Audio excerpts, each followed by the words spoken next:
Hi there, it's James. Just checking in from a cold and windy Crescent City. Hope your holiday season is safe and festive so far.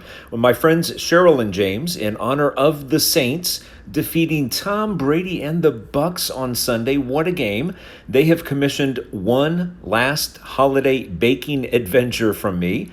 I am doubling up on this recipe and making not one but two pecan praline cheesecakes.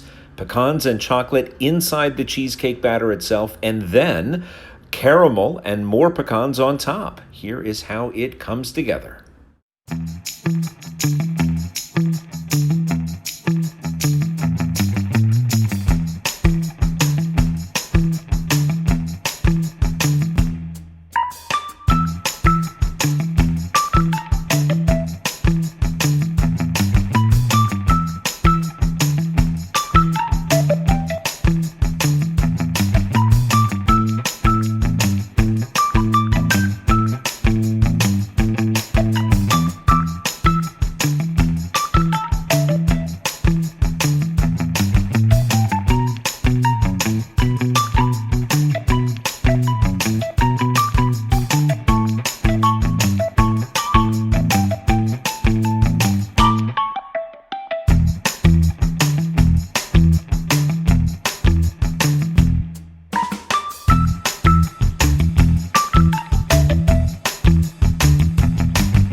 There is cheesecake number one and cheesecake number two ready for the oven. I've got caramel and chocolate and pecans stuck to the back of my phone, but it's all good.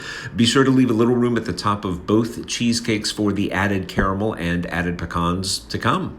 Into a 350-degree oven, we will rotate up and rotate side to side about halfway through the 40 to 45-minute cooking time. All right, cheesecakes are cooling, oven is off. Be sure to prop the oven open as they cool.